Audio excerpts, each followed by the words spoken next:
मोर पुराण कथा में हुआ राम जन्म और सूर्य संध्या विवाह प्रसंग। आज मातंगी प्राकट्य कथा और होगा महाप्रसाद। सिलवासा श्री मोर पुराण यज्ञ कथा के दूसरे दिन राम जन्म और सूर्य संध्या विवाह कथा प्रसंग हुआ। कथाकार शास्त्री अशोक भाई भट्ट ने राम जन्म और सूर्य संध्या विवाह का मनोहारी वर्णन किया। कथा स्थल कला केंद्र में दोनों ही कथा प्रसंगों का अद्भुत दृश्य रहा। भक्तजनों ने भाव विह्वल होकर भक्ति नृत्य किया। 12 सितंबर को मातंगी प्राकट्य कथा प्रसंग है। धर्मारण्य में मातंगी माँ भगवती के प्रकट होने और उनके भक्तवत्सल गुणों की महिमा सुनाई जाएगी।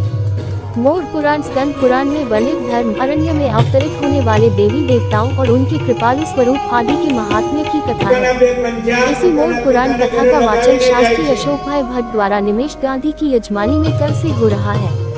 तीसरे दिन संध्या 3 से 6 बजे तक कथा प्रसंग होगा। कथा पूर्णाहुति कर संध्या 6 बजे से महाप्रसाद होगा।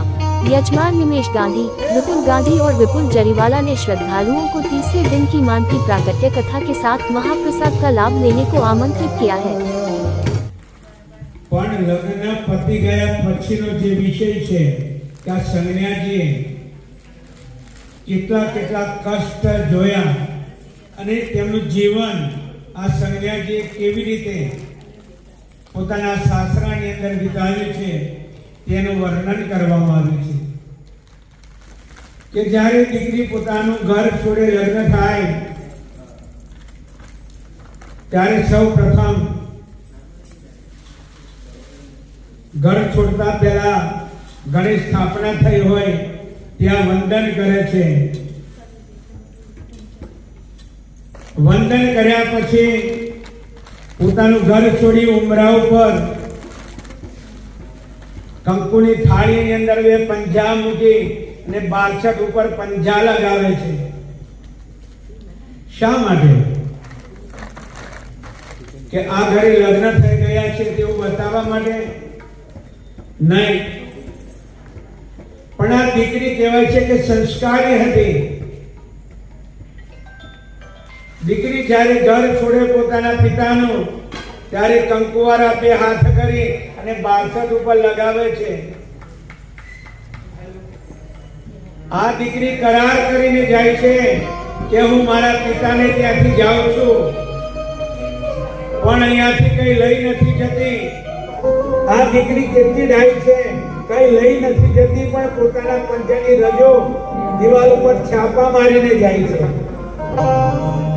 અને કહે છે કે મારી યાદ આવે તમને પિતાજી માતાજી ભાઈ બહેન, ત્યારે તમે આ મારી રજ મારા હાથના પંજા જોઈ લેજો। આ દીકરી પંજા મારીને થોડી વિદાય થઈ છે। દીકરી જ્યારે વિદાય થતી હોય આ સંજ્ઞાજી આગળ ચાલે છે। હસ્તમેળા થાય ત્યાં સુધી તો બધું સહેલું લાગે છે, પણ જ્યારે અગ્નિ સંસ્કાર અને અગ્નિના ફેરા ફળવામાં આવે ત્યારે 4 ફેરા ધર્મ કામ અર્થ અને મોક્ષ આ 4 ફેરા ફળવામાં આવે છે। ત્રણની જવાબદારી છે તે દીકરી લે છે, ધર્મ કામ ને અર્થ ની, અને ચોથી જવાબદારી છે તે પુરુષ લે છે।